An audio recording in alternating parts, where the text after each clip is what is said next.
This is the web transcription service of the Royal Canadian Military Institute.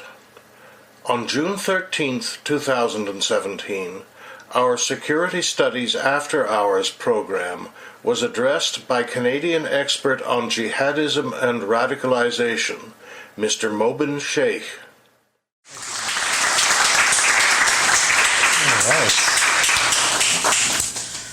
All right, so first of all, of course, thank you very much for having me. So close to my house, like 20 minutes away. And of course, the pop-in by the minister was a treat, so that was good. What I'll do is, as I go through the presentation, I'll explain a little bit more about my story and how I got here, basically, and it's been one hell of a ride. I'll try to keep a quick pace because I have a lot of information. Hopefully it's not too much. But if I am going too quickly, just kind of go like that, and I'll know to slow it down, all right? So what I'm going to do first is discuss radicalization, all right? And we hear this term a lot, so I'm going to give you some definitions that will make sense of it. So first, you have radicalization, okay, by itself. Radicalization is not necessarily a bad thing.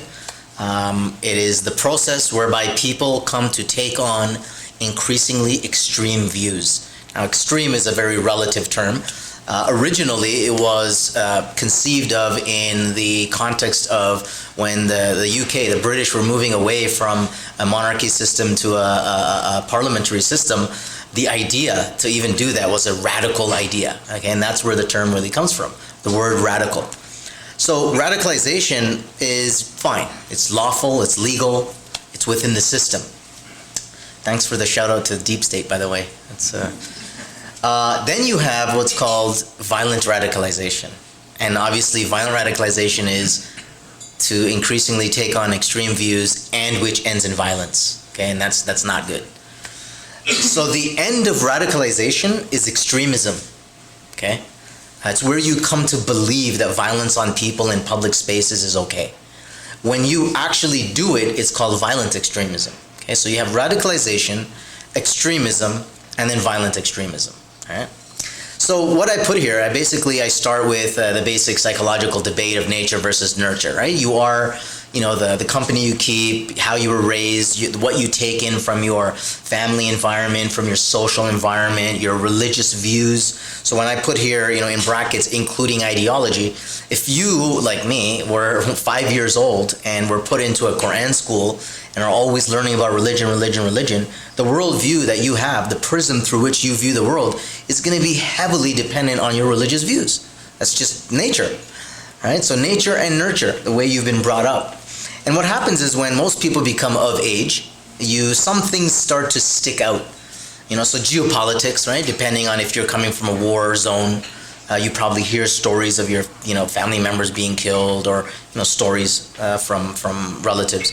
Deprivation and frustration. Okay, so if you're deprived of something, it tends to generate frustration, and frustration can lead to anger, and anger can lead to violence. Right? Conflicts over meaning and identity, and of course, this is true for teenagers. This is true for people like us. Midlife crises. I don't know if you have an old life crises. I don't know what they're called anymore. But we're always having these identity crises. Who are we? What is our role in the world? Did we do enough? This is normal.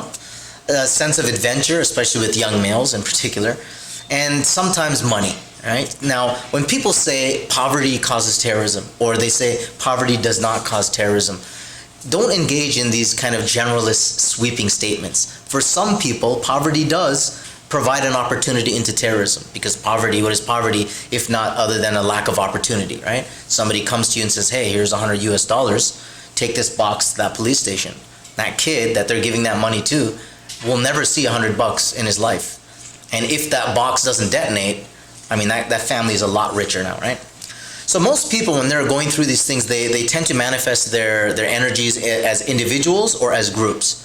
So why I put here "and dynamics" is because in psychology we study the dynamics, group dynamics. So whenever I give this presentation to like military people or whatever, I say, think about how subordinate ranks view superior ranks, right? Those officers, don't call me sir, I work for a living. Those kinds of things, right? So most people, so if you do it as an individual, there's something that write letters. I don't know if if people write letters anymore, but individual action as opposed to group action, because once you involve yourself in a group, you tend to do things you would not normally do as an individual. Okay.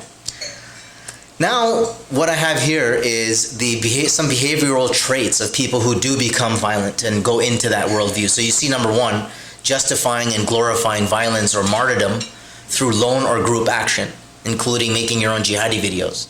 So remember Aaron Driver, right, who was shot in the face by the RCMP. Good job. He came out and he put a video out. Nobody even knew who he was. It was a U.S. analyst that picked it up, sent it over to the Canadians, and some smart cookie there said, wait a second, I recognize that voice.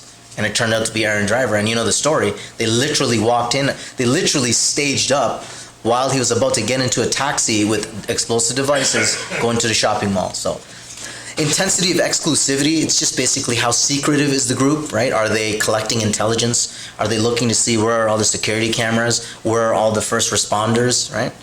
Contact with known violent extremists, obviously you are the company you keep, right? If people are around you keep talking about blowing stuff up, the chances of you at least thinking about it is very high.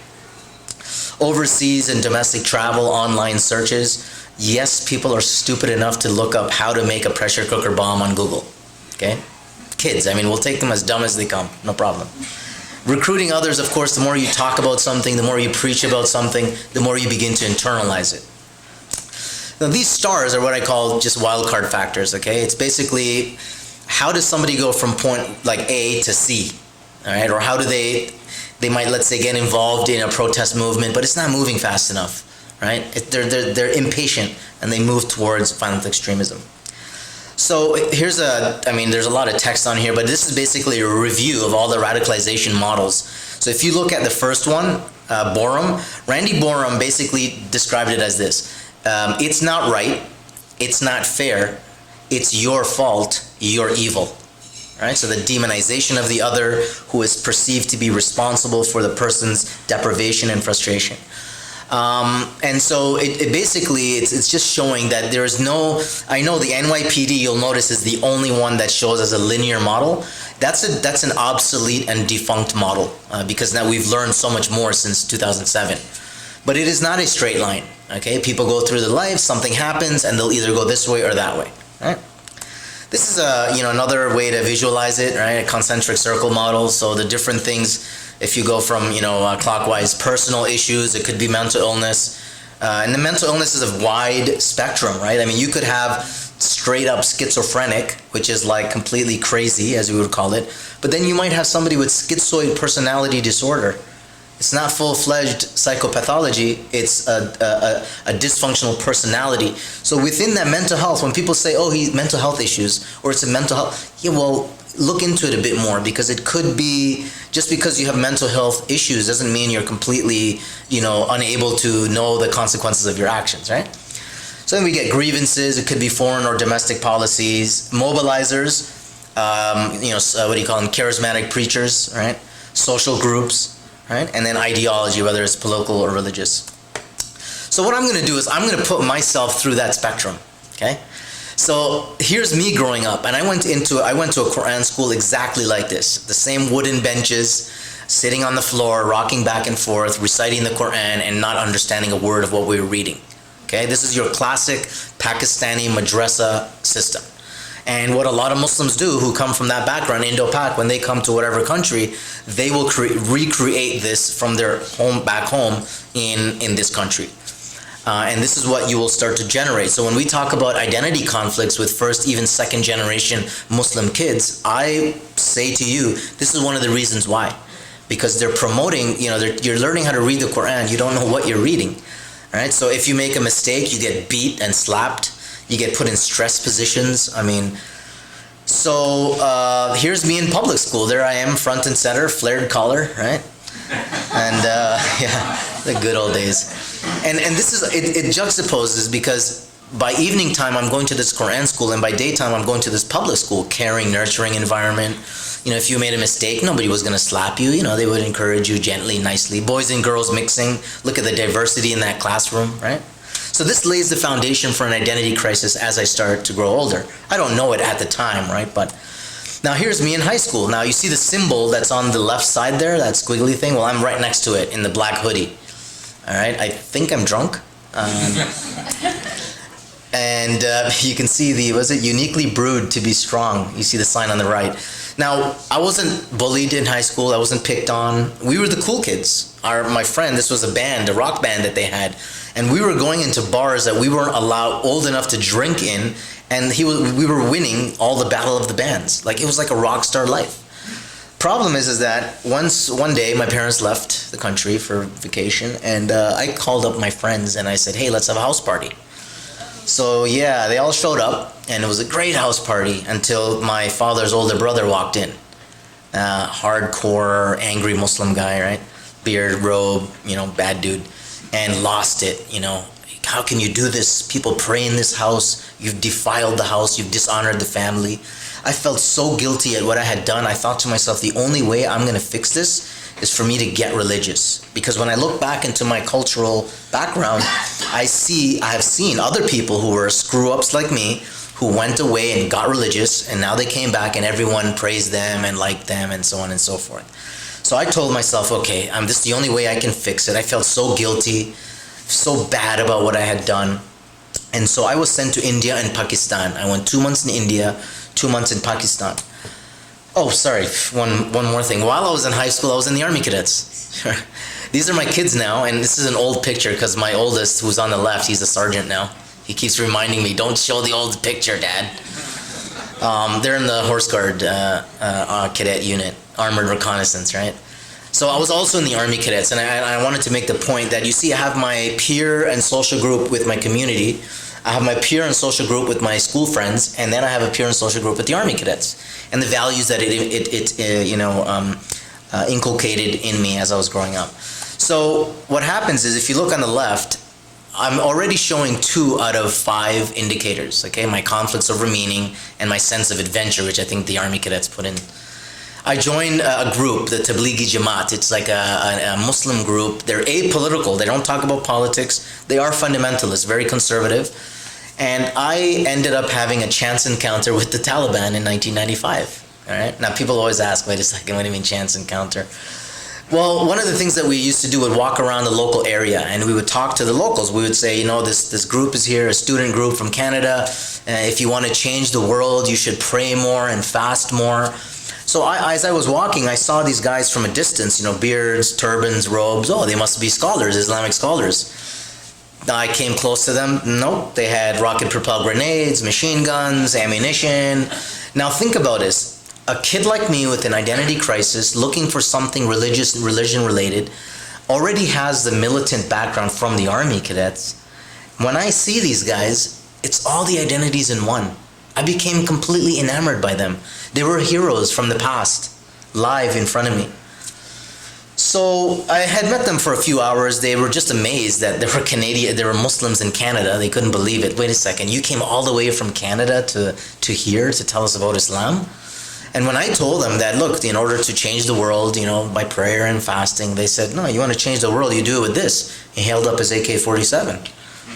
I said, man, what a statement, right? So now what happens is, of those 5 indicators, I'm showing 4 of them. All right, I've started to buy into the jihad against the infidels and all non-Muslims. And I leave the Tablighi Jamaat because they're not hardcore enough for me anymore, because they were apolitical, right? And I was all about the politics. So now I fell into a different group, called Salafis or Salafi Jihadis. They're really, really legalistic, superficial Muslims. They're the ones who walk around looking, how come your pants are not above your ankles? Brother, your beard is not long enough. Sister, cover your hair. This is how these guys are. They focus on the trees, right? I'm a Sufi now, and Sufis, we focus on the forest, right? So what happens is all these political things are happening. The Taliban take over Afghanistan in 95. And it's amazing, just a few days ago I read Mastung Sheher. Mastung is the name of the city. Mastung is where I had stayed, Mastung and Quetta. And just last week, ISIS headquarters was in Mastung, and it was hit by the Pakistanis. It's crazy, crazy. So now on you remember those who reject violent extremism, I'm showing 3 out of 5 signs already. Now I say that one of the reasons why I did not go over into violence was because I had a lot of protective factors. I had a relatively good education. Both my parents were there. I don't have the missing father syndrome like a lot of male kids have, even females. So I had a lot of protective factors. I came real close to the line. I thought about going to Chechnya to fight. 3 guys I knew, 2 of them went to Yemen, 1 went to Pakistan, never saw them again, right? So what happens is, I'm going through this and then 9/11 happens, okay? And I'll be honest, when the news of the first plane hit the building, I said, Allahu Akbar. Until I went to the office building that I was working at, and somebody else came out and said, hey, a plane has hit the building. I said, no, I just said that. And he says, no, a second plane. And then I realized, oh man, one of the things I stopped saying, please don't let it be a Muslim guy, right? And so then I realized, this is wrong. There's something fundamentally wrong with flying planes into buildings. I must have missed that in my readings. So I decided, because I didn't know Arabic, I needed to study my religion properly. So I went to Syria, back when there was still a semblance of stability, and theological reframing. So I met a scholar who said to me, I'm gonna, because I wore glasses at the time, and I got laser eye surgery, so. And he said to me, I'm going to give you a new pair of glasses by which to view the world. That's how he framed it. He went through the verses of the Quran that extremists use, that I used to use, and he completely debunked them. He showed me the linguistic analysis, etymology, syntax and morphology, like he just went right to the hilt. And I realized how wrong I had it, and I felt so guilty that I had been recruiting people to this stuff. And so I became very disillusioned while I was there, and so what's called dogmatic idealism versus pragmatic realism is just fancy for theory versus practice, right? I saw a real police state in Syria. And whenever I give a similar presentation to high school students and university students, I tell them, I'm like, don't say you live in a police state, all right? You can't say you live in a police state in a police state. So get that out of your head. And most of all, the rights for Muslims in the West. I realized while I was there, people were calling me Taliban more in Syria than ever in Canada. Because in an Arab country, I'm a brown Indian guy. I should be, working in the restaurant, right? Like, why are you have a Canadian citizenship and you're here learning Islam? What's wrong with you? That's what they said to me, So I realized, man, Canada's not so bad after all, right? So what happens is, the first Canadian has been arrested on terrorism charges in 2004. His name is Mubin Shaikh. Mubin Shaikh, pictured, sat next to me in the Quran school I went to as a kid. So remember back in the day when we had phone books? And there was in the back in the white pages, it was I saw CSIS, Canadian Security Intelligence Service. I called them up. Now, I'm giving testimony to this effect in court, and the judge actually stops and says, wait a second, who does that? Who calls up CSIS? But I'll tell you who does. This guy who just came from this crazy journey and realized, no, where do I sign up? That's what I was thinking, I really wasn't thinking I'm going to get a job with CSIS, right? Because, there's an intelligence officer, and they do their own thing. You need a degree, and I wasn't interested in doing that. So, I said to him, hey, look, you arrested my friend, this must be a mistake, he's such a good guy and his family's a good guy. And they said, okay, well, we appreciate your recommendation and, your good words. Somebody will be down to take your statement, and where can they meet you? And so an hour and a half later, CSIS officer was sitting across from me and recruited me, basically said, look, man, we like the way you think. I told him my life story. He said, why don't you work for us? We want you to tell us who you consider to be a threat to Canadian national security and who isn't. We don't have time or resources to chase ghosts, right? So I said, yeah, I could do that. So for almost 2 years, I was operational with CSIS, infiltrating extremist groups online. We would go into online chat forums. This is 2005. Online chat forums, password protected, find out who's the recruiter, who's being recruited, what kind of narratives are they using, what kind of technology are they using. This was being done in 2005, okay, and here we are, 2017, right? Of course, December 2005, I traverse over to the RCMP. It becomes a criminal investigation, and then that runs until 2006, June, when 18 guys get arrested. And what I'm going to do here is basically go through, I believe, Every single Muslim can be put into these categories. Okay, so I'm going to use the word profiling in the correct way. All right. So at the top of the list is the bad guy, right? Islamo-zealot, if I can call him that, right? Fanatic, sees the world in absolutes, believers and non-believers. And I deliberately use the term barbaric understanding of Sharia and jihad, okay? Because Sharia it's a legal, it's not a law. It's it's what we believe. We're hearing this a lot, anti-Sharia marches and this and that. And it basically, Sharia is what people think this is what God wills for people, but fiqh is called jurisprudence. That's actual law, all right? And it's arguable. People can go back and forth, but the point is that for Muslims who live under security in Western countries, the Sharia orders you to be loyal to that country. You cannot break the laws of that country unless you return your document, renounce your citizenship, go take a shop somewhere else, and then you might have an argument. Jihad, I always describe as a war tradition with rules of engagement. So just like in our Western concept of rules of engagement, crimes of war, when you break the rules of engagement, those are crimes of war. It's illegal. So terrorism is to jihad what crimes of war are to our ROEs. Simple. But anyways, appeals to the Islamic tradition to justify killing and scheming, two-facedness, fraud, right? The sympathizer, of course, if an attack happens, they're happy about it. Some may dress in traditional clothing, some may not. The zealous convert, I try to link to rebel culture sometimes. But for all intents and purposes, a lot of people who do convert become better Muslims than born Muslims. Like my wife. My wife is Polish. I met her in high school. She converted. She's like pious, okay? I'm a big time slacker, right? It's okay, we balance each other out, right? Then I got the born again, right? So, taking from the Christian term, seeks to right the perceived wrongs of their personal past. So you ever meet an ex-smoker? Man, they are militantly against smoking, aren't they? Right? It's very similar to this. A guy who's been a womanizer and a drug user and this and that suddenly becomes, super Muslim. You know what I mean? And he's got to rail against the activities that he used to engage in before. Low self-esteem. So I say here, those who have embraced Western values but still feel somewhat unwelcome, right? And what I put here is they're prone to feel the need to go overboard to prove themselves. Okay. Then I have religious moderates. They use Islamic sources for good, like Sufi Muslims. We do the inner soul stuff, and some of them do dress in traditional Islamic clothing, but that doesn't mean anything. They're very good for countering and de-radicalization, in my personal view.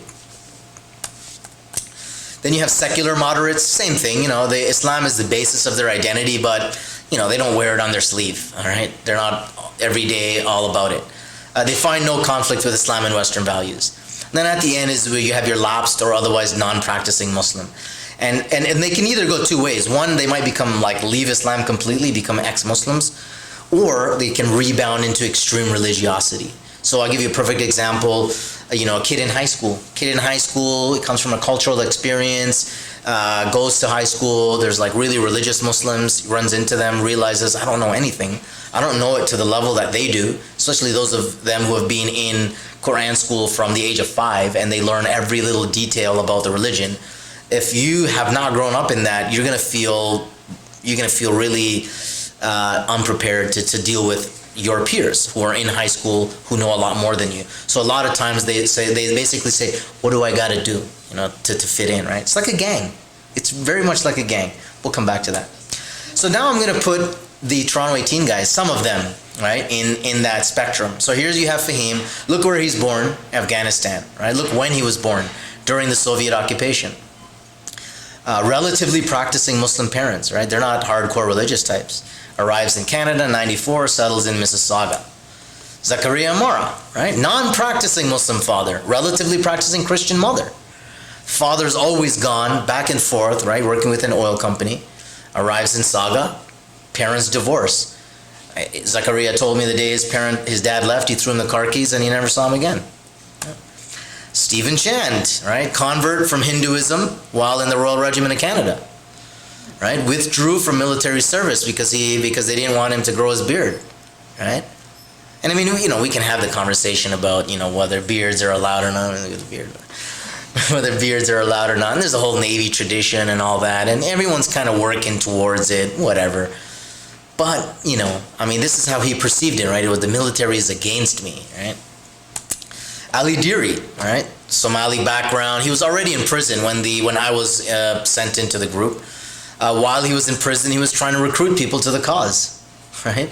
The parole board deemed him to reoffend, right? If not street crime, then terrorism. And guess what he did after he got out? Fake passport, went to Syria, joined Al-Qaeda, and died in battle. Right? Gangsta culture, right? And what I put here, why I put this here, is because of violent criminality that's glorified by gangsta culture, right? Aversion to authority that's glorified. Bravado and codes of honor linked to violence. So these guys were listening to 50 Cent before they were listening to Osama bin Laden, right? That transition from that gangsta mentality into this jihadist world, you find this across the board, especially in Europe. Especially in Europe. 99% of these jihadists who have committed these attacks in Amsterdam, Belgium, France, wherever, all of them come from this background.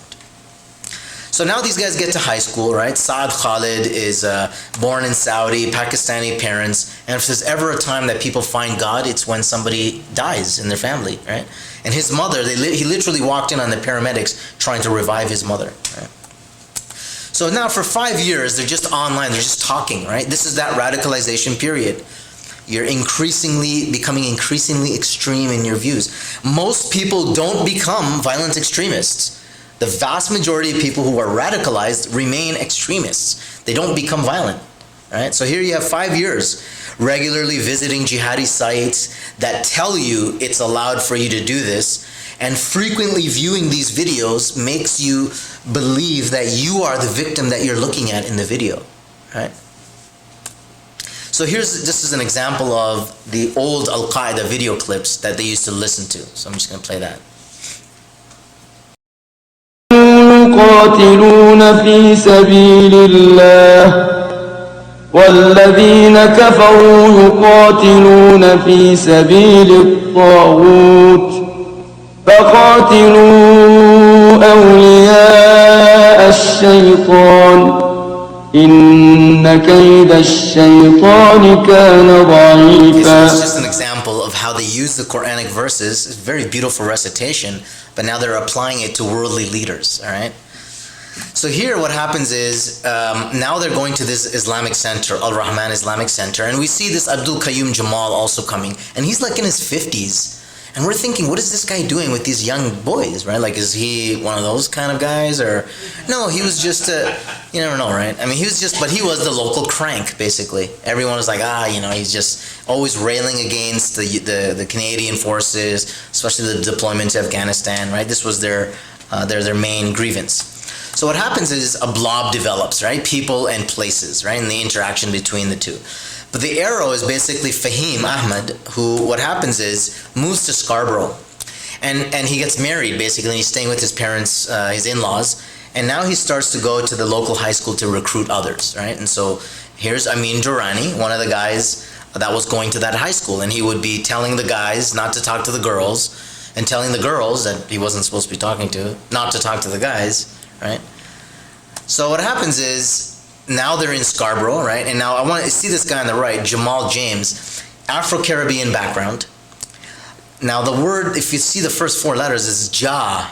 Jah is the deity in Rastafarian religion. Jah Rastafari. So Jamal is an Arabic name, proper name. So you see how he's bringing 2 identities together, his Afro-Caribbean one and his newfound Muslim one. So a second blob forms, of course. But you see, it's not just those 2 blobs, right? There's a whole bunch of blobs now on the internet. So blob 3 is Abid Khan from UK. He got caught up in terrorism investigation, of course. And these 2 guys from Atlanta, Georgia. And I'll explain a little bit more on those 2. So basically, in March of 2005, after years of talking, they realized it's time for action. So Abid Khan gets on a plane and comes to Canada.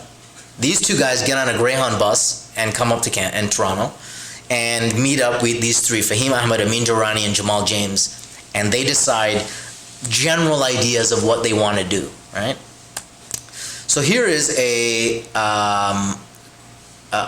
casing video, basically a surveillance video that the two guys from Atlanta took in DC. This clip was sent to Pakistan, to a militant group, to basically convince them that, listen, we've already done the homework on the ground, come and send guys over and let's blow stuff up.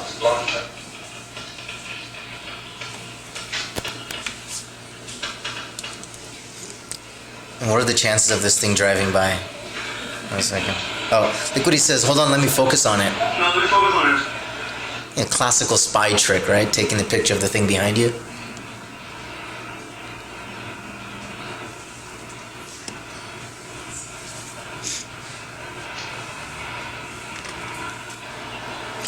They're looking at the police setup.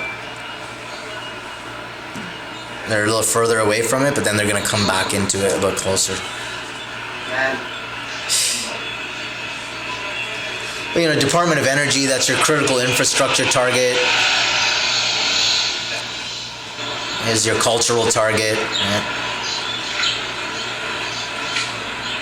Yeah, you see that. So now they're closer to the checkpoint. Right, so these are the kinds of tactics they use, right, that you can see. He's really paranoid that people are following him, and they are.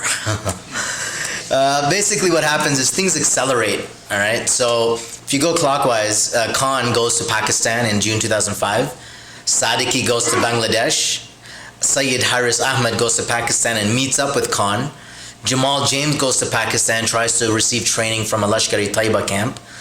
Our American friends have visited the camp, and it's a big trench and a ditch now. And then, of course, with Amin Durrani and Fahim, bless you, they decide, let's have a camp, right?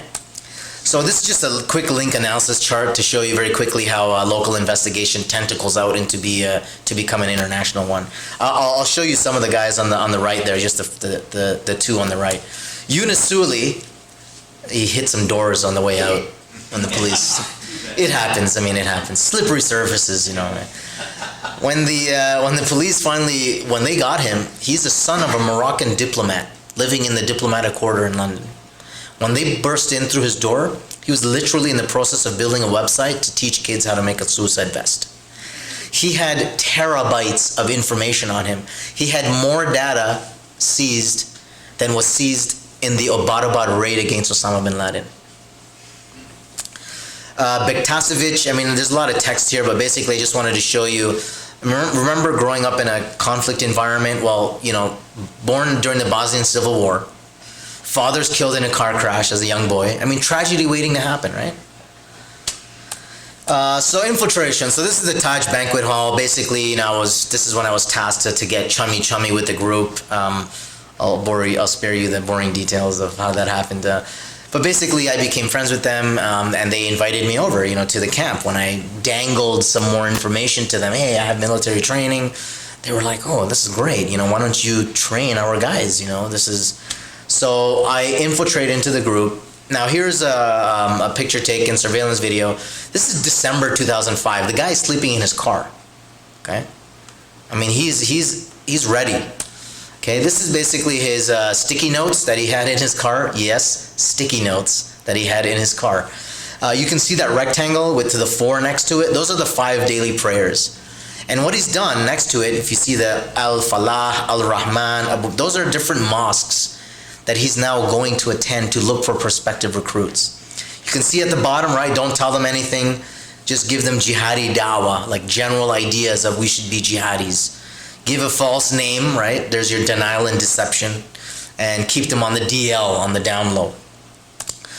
This is a pictorial representation, of course. The idea was, I mean, storm the parliament building. Take the members of parliament hostage and chop their heads off. And force the removal of Canadian forces from Afghanistan. Nobody thought anyone would do this, right? And then what happened, right? Zihaf Bibo, right? All it takes is one guy, right? I was amazed that even happened, and by total coincidence, and this is not a plug-in for my book. This is terrible. There's no way I can do it properly. My book came out the day of the Parliament attack. It's insane, man. It was insane. This is the video they took at the camp. Now, obviously, it's edited, so they've superimposed all the yelling and the Allahu Akbar on it.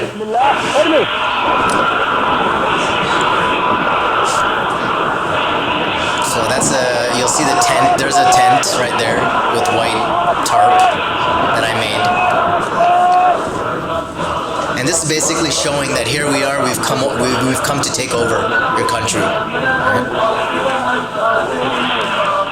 Yeah, it's funny, I learned later on that JTF2 was actually in the snow, buried. And my head was between the crosshairs a few times. It's okay, we're all friends.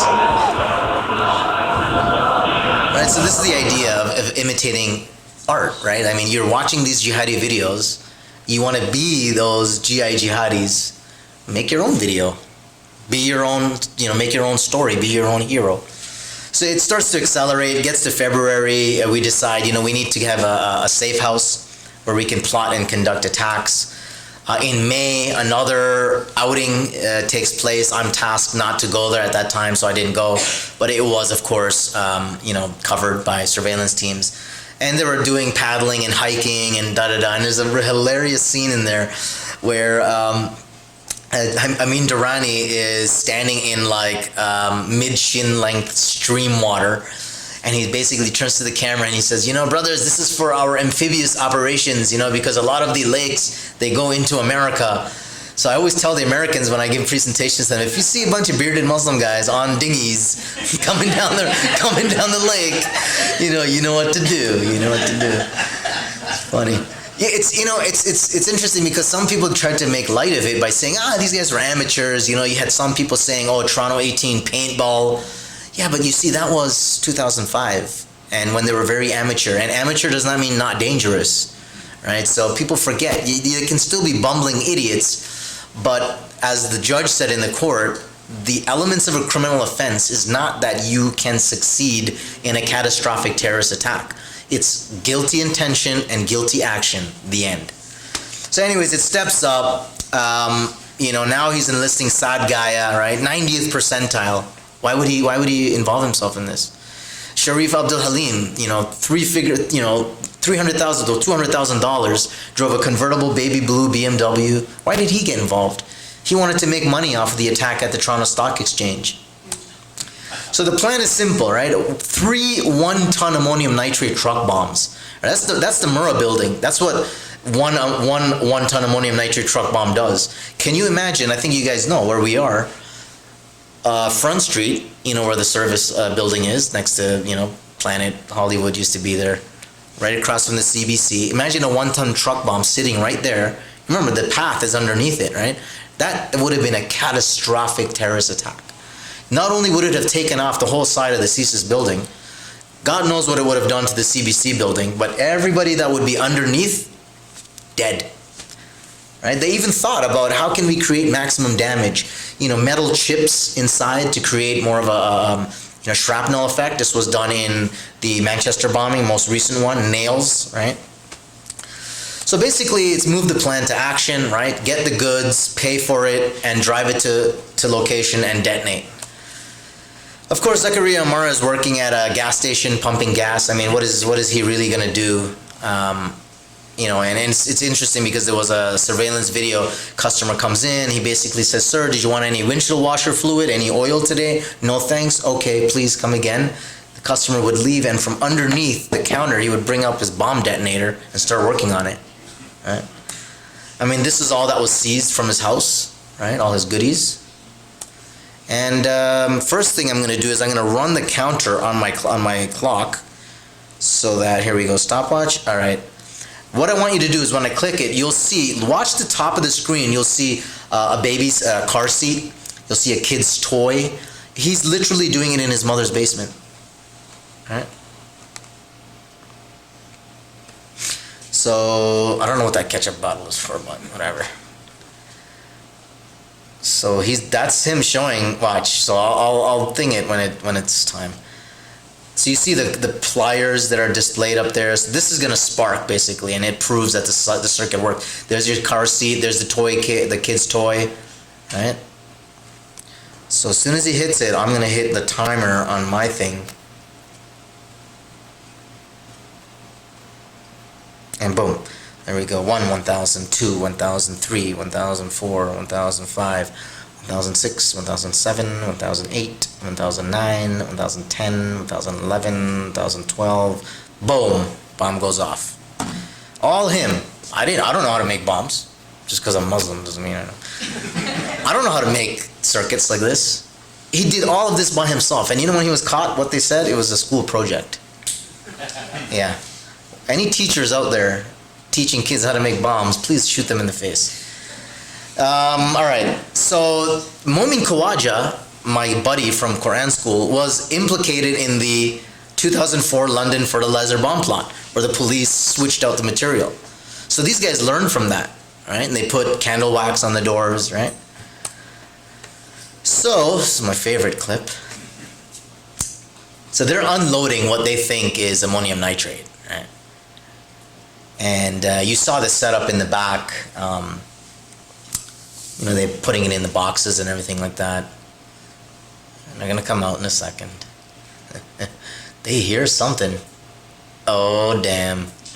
Get the hell on the ground now. All right? And just like that, now I hate to do this to these guys, but watch the cop at the end here. See how he just swept the back at the last minute? Tunnel vision, right? It happens to everybody. So what I'm going to do is, I see, are we here till 8 or do we have a little bit more time? I mean, what's the deal here? I think because I'll probably go over a bit. I promise it'll be worth your time. This is ISIS on social media, right? So now we're basically coming 10 years into the future, right? And here is basically ISIS saying, al-jihad, okay, lahu shaklun akhar, jihad has many forms. Al-muhim, the important thing, Allah tatruk makanak, the important thing is that you don't leave your role in it. So if you're good with the digital stuff, you do that. If you're good with the pen and the media stuff, you do that. If you're good with the bullet, you do that. There's a place for you, right? I mean, you see the symbols, right? Now this is before Al-Qaeda and ISIS began, were at war with each other. So here, it's kind of seen as synonymous, right? Because it is a general global jihadi culture, right? So whether it's Taliban or ISIS or Boko Haram or Shabab, it's the same thing, right? Same pile of turd. All right, so this is Al-Shabaab's Twitter account, all right, before it was taken down, right? And look at what they say. It's not the number of deaths. It's the number of people watching, because terrorism is theater. You see at the bottom, it's their version of combat cam, right? They do the same thing. They put on GoPro videos. It's my favorite ISIS video. It's a guy with a GoPro, and there's a combatant that he's fighting on the roof, and he sticks his head out, and then he dies. And it's caught on the GoPro, and he just drops to the ground. Like, cool. This is Ask.fm, a platform on which kids can ask other people questions. So here they're asking ISIS guys who are in Syria, who had gone from the UK. Basically what I did from all of 2013, all of 2014, and all of 2015, I was online with these guys, ISIS foreign fighters, using my real name and everything, because I'm crazy like that. But I got all these screenshots from them. So look, if I join ISIS, do I have to wait? Will I get money to buy a weapon? All of the answers are answered. Look, brother, I don't speak Arabic. Does ISIS teach Islamic newbies? So this idea that these guys are complete idiots, they don't know about the religion. Well, they'll tell you, yeah, we'll teach you everything. Burning important question. Are they good looking? Because these are young men, right? These are young men who keep telling themselves that I can't interact with the opposite sex. They keep telling themselves that the only way that I can have sex is when I get married. Right? And I mean, they don't know when that's going to be. So if you imagine, when they talk about virgins in paradise, it's almost like a form of sexual nihilism. Right? The only way you can get any is to blow yourself up, right? Crazy. So there is, I started to see food pictures they used to put up, right? So here's a Swedish jihadi gummy bears. Right? Kebabs, yeah, we got that. And this was to entice young people to come over and join them, to say, hey, it's 5-star jihad. We got everything here that you want, right? In the land of Pepsi, Coke is still king, right? And they troll us. I mean, look at this. There's your Starbucks Frappuccino, man. I mean, everything is here. Don't worry, right? And this is my favorite. It's a British national, Indo-Pak background in Syria, referring to pizza.